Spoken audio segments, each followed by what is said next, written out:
السلام علیکم۔ جو انسان جتنا خاموش رہتا ہے وہ اپنی عزت کو اتنا ہی محفوظ رکھتا ہے۔ کبھی کبھی اپنی خوشیوں کو حاصل کرنے کے لیے جھکنا پڑتا ہے اور وہ جھکنا کبھی رائیگاں نہیں ہوتا۔ مشکل ایک ایسا بہانہ ہے جسے تاریخ کبھی تسلیم نہیں کرتی۔ سگے رشتوں میں اگر حسد نہ ہوتا تو حضرت یوسف علیہ السلام کو کبھی کنویں میں نہ پھینکا جاتا، لیکن اس میں سبق یہ حاصل ہوتا ہے کہ جس سے حسد کیا جاتا ہو اور وہ صبر سے کام لے تو کیسے نوازا جاتا ہے، اور انسان کو سگے رشتوں سے زیادہ اس کی ضرورت ہوتی ہے جو اپنے بندوں کو کبھی اکیلا نہیں چھوڑتا۔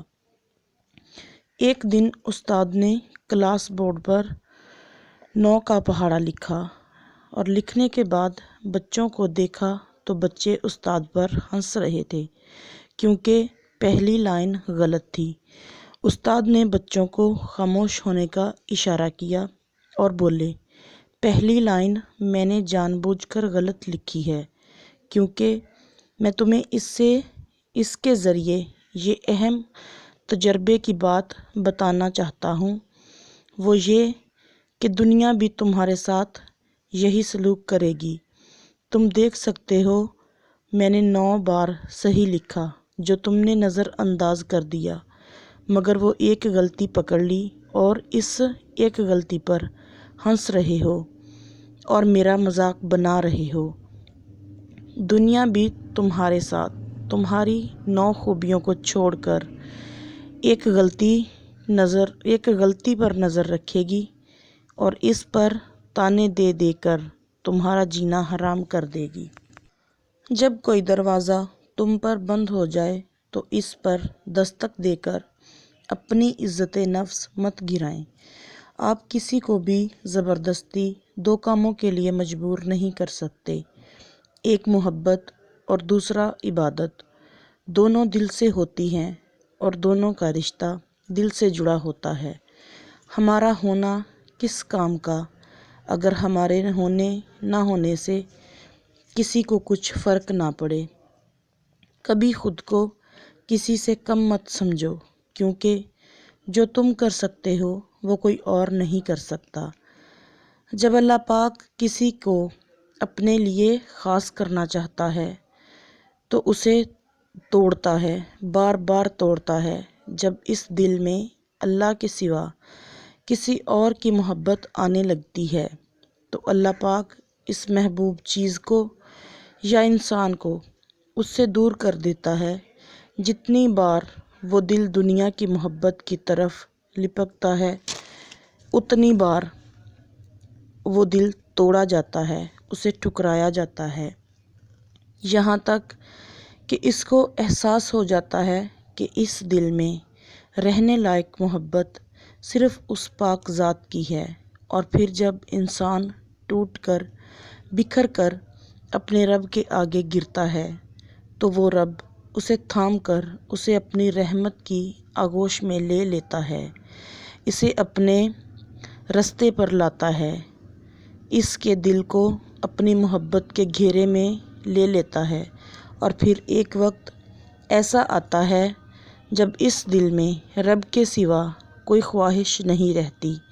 یہ ٹوٹے ہوئے ٹھکرائے ہوئے دل بڑے نایاب ہوتے ہیں جن میں رب کی محبت بڑی تیزی سے سما جاتی ہے۔ بے شک بہت خاص ہوتے ہیں وہ دل جنہیں وہ اپنی محبت کے لیے چنتا ہے۔ لوگوں میں سب سے خوبصورت وہ ہوتا ہے جو دوسروں کے دل پر اپنی باتوں کے اثرات سے ڈرتا ہے۔ وہ کہنے لگے ماں کے قدموں تلے تو جنت ہوتی ہے، باپ کے قدموں تلے کیا ہوتا ہے؟ تو میں نے کہا کہ باپ کے قدموں میں ایک پھٹا ہوا جوتا ہوتا ہے جو اپنی اولاد کی خاطر رزق حلال کمانے میں در بدر ہوتے گھس جاتا ہے۔ کچھ خواب ہوا میں بکھری ہوئی خوشبو کی طرح ہوتے ہیں جن کو صرف محسوس کیا جاتا ہے، اس کو حاصل کرنے کی جستجو نہیں کی جا سکتی۔ جب تمہیں لگے کہ تمہارے ساتھ کوئی نہیں ہے تو آسمان کی طرف دیکھنا، وہاں وہ ہے جو ہمیشہ تمہارے ساتھ تھا اور رہے گا۔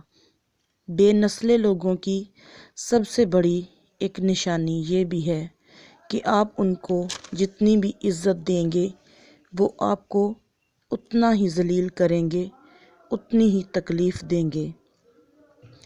سجدے کی توفیق ملنا بھی رب کی نعمتوں میں سے ایک بہترین نعمت ہے، جن سے اللہ پاک یہ نعمت چھین لیتے ہیں، پھر نہ وہ دنیا کے رہتے ہیں اور نہ دین کے رہتے ہیں۔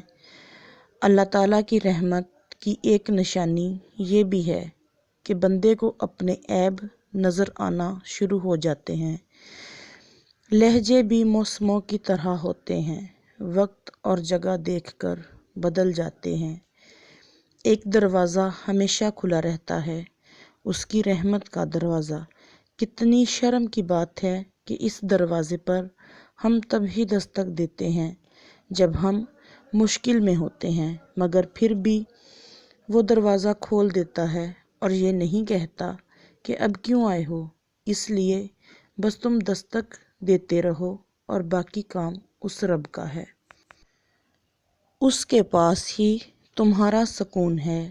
تم میلے ہو، گندے ہو، برے ہو، لیکن اپنے رب کے لیے بہت نایاب ہو۔ اگر آپ کو ہماری ویڈیو اچھی لگی تو اسے لائک کریں، شیئر کریں اور ہمارا چینل سبسکرائب کریں۔ اللہ حافظ۔